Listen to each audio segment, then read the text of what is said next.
Hello दोस्तों, आपका स्वागत है point two point YouTube channel पर। आज हम एनिमल हस्बेंड्री के एक महत्वपूर्ण टॉपिक के बारे में बात करेंगे, जो पशु परिचर में 45 क्वेश्चन का एक पार्ट है, पार्ट बी उसमें आएगा। तो इसमें महत्वपूर्ण ये मोस्ट है, क्योंकि प्रीवियस ईयर जो भी प्रीवियस पहले भी जेट एग्रीकल्चर सुपरवाइज़र इनमें आए हुए क्वेश्चन है ना, जो पशु शब्दावली से संबंधित है, वो मैं मोस्ट लाया हूँ आपके लिए। तो पशु शब्दावली में हम पहले बात करेंगे, हमारी हेडिंग है पशुओं को सींग रहित करना। इसमें हमारी पहली हेडिंग है पशुओं को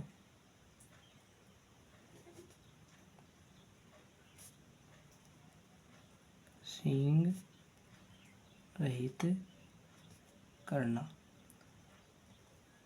जिसे हम बोलते हैं डी हॉर्निंग। ये मोस्ट है, कई बार एग्जाम में पूछी गई है। डी हॉर्निंग क्या होती है? तो डी हॉर्निंग होती है पशुओं में सींग रहित करना। इसमें बहुत विधि हैं पशुओं को सींग रहित करने में, कास्टिक छड़ द्वारा, मशीन द्वारा, और इसमें पहली है कास्टिक छड़ द्वारा, जिसे KOH बोलते हैं, कास्टिक छड़ द्वारा। यह सींग रोधन की उपयुक्त विधि है। जो ये कास्टिक छड़ द्वारा है ना, ये डी हॉर्निंग में ये मतलब सींग रोधन की सबसे उपयुक्त विधि है। इससे पशु को नुकसान नहीं होता, और ना ही पशु के सींग रोधन करते समय कोई परेशानी होती है, ना ही ब्लड आता है। ये उपयुक्त विधि है कास्टिक छड़ द्वारा। यह कैसी विधि है? यह एक रासायनिक विधि है। ये जो भी लिखवा रहा हूँ ये मोस्ट है, प्रीवियस ये यहाँ से क्वेश्चन आए हुए हैं। डी हॉर्निंग क्या होता है, ये इनमें सबसे उपयुक्त विधि कौन सी है, ये प्रीवियस है सारे। ये एक रासायनिक विधि है। ये रासायनिक विधि है डी हॉर्निंग में कास्टिक छड़ द्वारा। इससे कास्टिक छड़ ये क्यों चाहिए? सींग उपयुक्त में सींग रहित करने के लिए उपयुक्त विधि है। इसमें क्या होता है? इसमें कास्टिक छड़ को सींग कलिका, मतलब छोटे ये सींग कलिका होती है, उस पर इसको रगड़ते हैं। मतलब ये छोटे जो गाय के छोटा बछड़ा होता है उनमें की जाती है। तो लगभग ये 3 से 10 दिन के बछड़े में, 3 से 10 दिन, मतलब 3 से 10 दिन के बछड़ा होता है ना, उसके सींग कलिका रोधने, मतलब छोटे छोटे जहाँ ऐसे लगता है कि यहाँ से सींग आएंगे, वहाँ पे कास्टिक छड़ रगड़ दी जाती है। फिर उसके वो सींग नहीं आते, वहीं उसकी ग्रोथ रुक जाती है सींग की। और इसमें दूसरी है आरी द्वारा।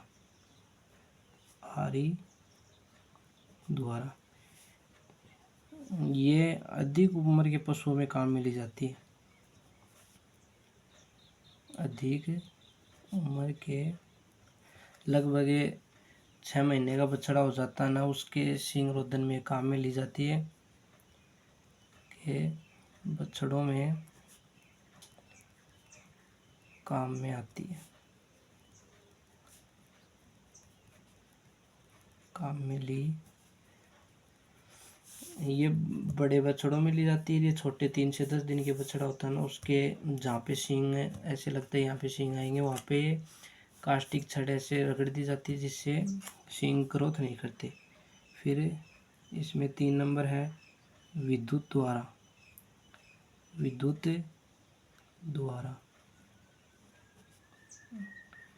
द्वारा में इसमें एक मशीन आती है डी हॉर्नर डी हॉर्नर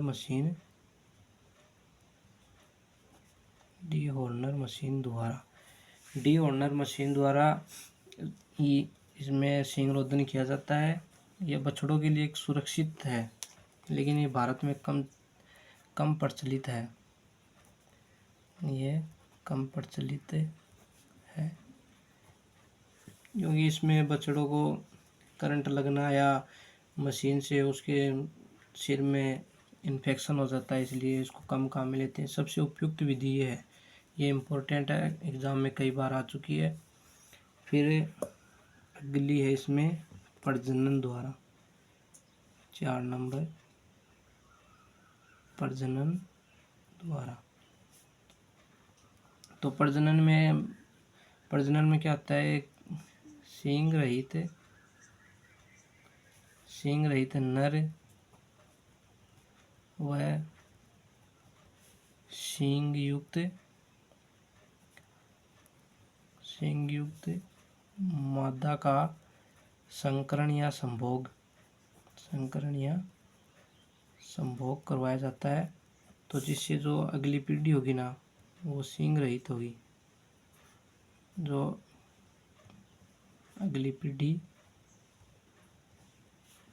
वो सींग रहित होगी। समझ गए आप? मतलब प्रजनन द्वारा इसमें सींग रहित तो नर लिया जाता है और सींग युक्त मादा।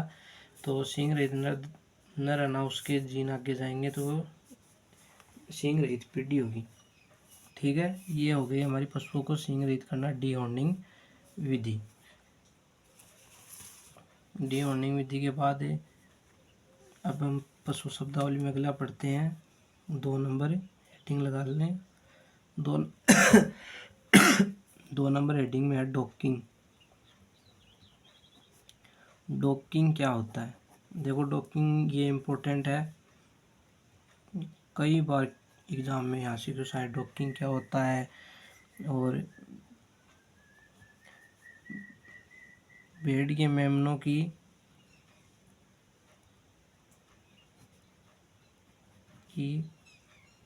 पूंछ काटना।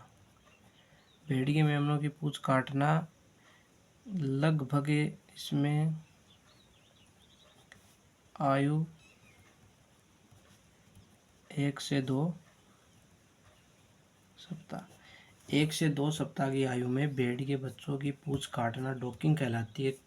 बहुत बार क्वेश्चन आ चुका है, डॉकिंग क्या होता है, भेड़ के बच्चों की पूंछ काटना कौन सी क्रिया द्वारा होता है? डॉकिंग विधि द्वारा होती है।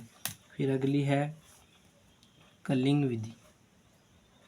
कलिंग क्या होती है? ऐसे नोट्स से बना लेना सीधे सीधे। कलिंग क्या होती है, डॉकिंग क्या होती है। कलिंग क्या होती है, मतलब अस्वस्थ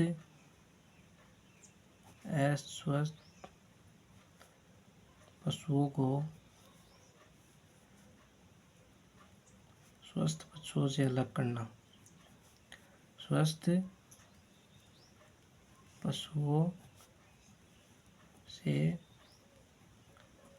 अलग करना, मतलब जो अवांछनीय या अस्वस्थ पशु उनको स्वस्थ पशुओं से अलग करना।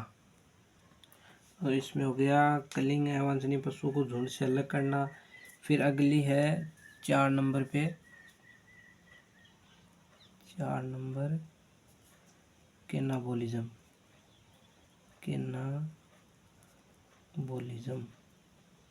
कैनाबोलिज्म क्या होता है, कैसी क्या प्रक्रिया होती है इसमें?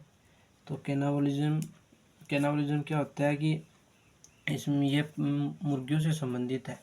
इसमें क्या होता है कि कुक्कुट में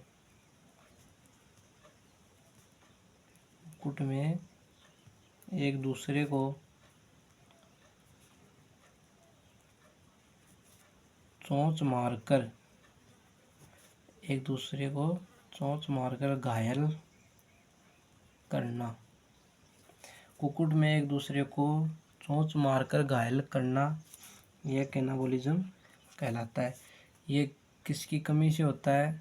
NaCl की कमी से, NaCl की कमी से। फिर अगली पशु शब्दावली में अगली डीबिकिंग।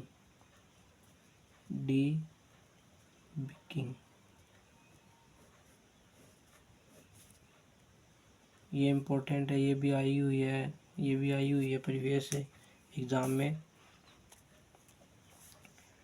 डीबिकिंग होती है चूजों की एक माह की आयु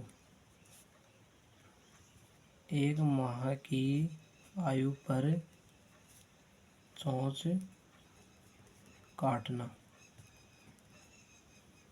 एक माह की आयु के चोंच काटना। किस यंत्र के द्वारा इसमें चोंच काटते हैं? डीबिकर। ये डीबिकर यंत्र द्वारा, ये यंत्र एग्जाम में पूछा गया है, इम्पोर्टेंट है। डीबिकर यंत्र द्वारा चूजों की एक माह पर उनकी चोंच काटी जाती है, उसे क्या कहते हैं? डीबिकिंग। फिर अगली विधि हमारी, इसमें क्या होता है डीबिकिंग में? अगली विधि में जाने से पहले डीबिकिंग के बारे में बताता हूँ कि इसमें 2 प्रकार से कार्य होता है। इसमें होता है एक तो ऊपरी चोंच और एक निचली चोंच। इसमें ऊपर की चोंच है ना, इसका तो 1/4 भाग काटा जाता है और नीचे की चोंच का 1/8 भाग। यह है इम्पोर्टेंट, पशु परिचय के लिए इम्पोर्टेंट है। यहाँ से क्वेश्चन जरूर आएगा पशु शब्दावली से कम भी 3-4 क्वेश्चन पशु शब्दावली से उठाएंगे, जरूर आएगा इसमें से क्वेश्चन। अगली है 6 नंबर पे विनिंग। विनिंग क्या होती है? विनिंग होती है मतलब छोटे गाय के बछड़े को, छोटे बछड़े को माँ से अलग रखकर पालना। ये विधि तो लगभग है, ये नाम ही थोड़ा अजीब है, लेकिन हम तो ये देखते हैं। विनिंग विधि, बछड़े को माँ से अलग रखकर पालना मतलब गाय, मतलब आज गाय ब्याई है तो फिर उसको अगर हम पास में रखेंगे तो वो उसका हेज करती है, मतलब उसको दूर ले जाएंगे या उसके बिना दूध नहीं देगी। तो इसके लिए विनिंग पद्धति अपनाई जाती है कि बछड़े को ब्याने के अगले दिन ही अलग रख देते हैं, फिर उसको बस थोड़ा उसका कोलेस्ट्रम खीस पिलाया जाता है, 1/10 भाग उसका खीस पिलाया जाता है, फिर उसको अलग ही रखते हैं, जिससे वो गाय है ना वो उसका हेज नहीं करती, मतलब उसको ज़्यादा इम्पोर्टेंस नहीं देती, उससे अलग ही रहती है। फिर इसमें अगली विधि है सकलिंग।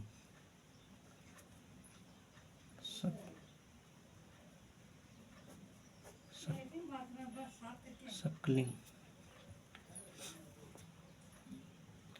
बछड़े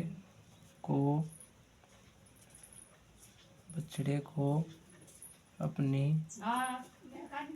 माँ के साथ रखकर पालना। बछड़े को अपनी माँ के साथ रखकर पालना विनिंग में होता है, इसमें अलग रख के पालते हैं और सकलिंग में साथ रख के पालते हैं, बस यही है दोनों का फर्क। विनिंग बछड़े को माँ से अलग रखकर पालना और सकलिंग बच्चे को अपनी माँ के साथ रखकर पालना। ठीक है, ये आपको यहाँ से समझ में आ गया। ये भी पूछा गया, ये भी पूछा गया, दोनों पूछे गए हैं। फिर 8 नंबर पे आता है अपना स्टीमिंग अप। स्टीमिंग अप मतलब यहाँ से नाम से पता चल रहा है, स्टीमिंग मतलब स्ट्रोंग, मतलब माँ को अच्छा चारा, मतलब ब्याने से पहले अच्छा चारा, दलिया, खड़े वो खिलाते हैं ना, अच्छा चारा, वो होता है स्टीमिंग अप मतलब स्ट्रोंग। इसमें क्या होता है कि जो गाय ब्याने वाली होती है ना, गर्भित पशुओं को, मतलब गर्भित पशुओं को गर्भित होने के बाद, गर्भित होने के लगभग 6 से 7 माह बाद, मतलब 10 महीने तो गाय का गर्भकाल 280 दिन होता है और भैंस का तो 310 दिन होता है। तो उससे 2-3 महीने, मतलब ब्याने से 2-3 महीने बचते हैं। हाँ, अब 2 महीने बाद ब्याने वाली है तो उसको अतिरिक्त दाना दिया जाता है, अतिरिक्त राशन देना, जिससे उस जो अन्न उसमें बछड़ा होता है पेट में, उसको भी अच्छे खनिज लवण प्राप्त होते हैं, जिससे वह रोगग्रस्त नहीं होता, मतलब अच्छा रहता है। फिर अगला आता है इसमें 9 नंबर पे वेलोविंग।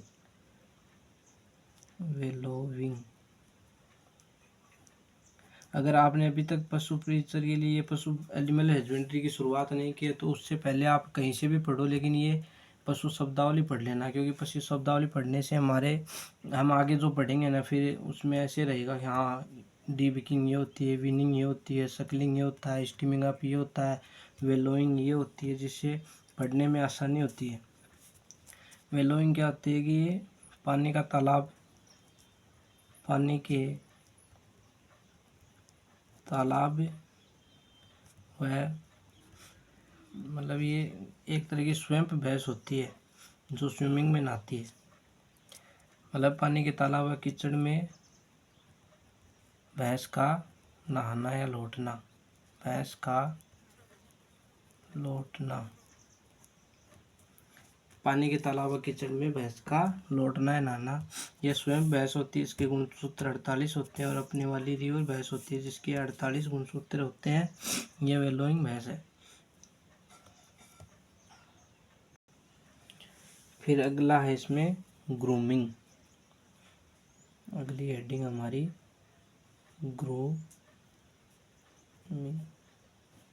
ग्रूमिंग क्या होती है। तो ग्रूमिंग क्या होती है कि रक्त संचार, मतलब ब्लड सर्कुलेशन बढ़ाने के लिए, रक्त संचार और रोग प्रतिरोधक क्षमता, रोग प्रतिरोधक क्षमता बढ़ाने के लिए और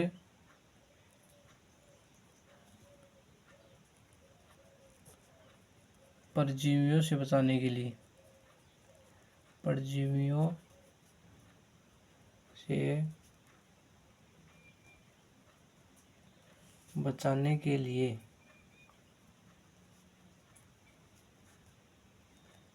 लिए पशु को ब्रूस से रगड़ा जाता है। ब्रूस से रगड़ना, मतलब ये क्या होता है कि मशीन होती है, मशीन पे ब्रूस लगा हुआ आता है, जिससे पशु को अंदर ले जाते हैं। फिर वो पशु के ये त्वचा होती है वहाँ पर ये ब्रूस ऐसे रगड़ते हैं, जिससे उसके ब्लड सर्कुलेशन और रोग प्रतिरोधक क्षमता में सुधार होता है और परजीवी होते हैं वो भी वहीं पे ख़त्म हो जाते हैं, जिससे पशु को अच्छा महसूस होता है और वो दूध में भी अच्छा रहता है, दूध बढ़ता है इससे।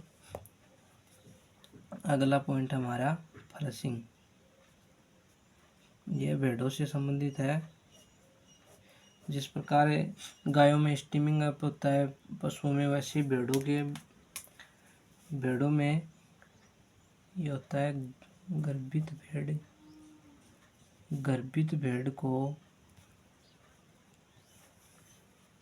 भेड़ को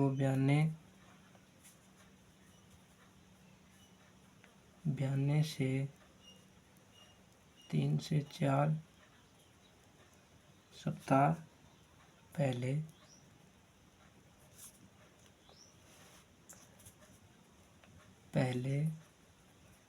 दिया जाने वाला अतिरिक्त राशन,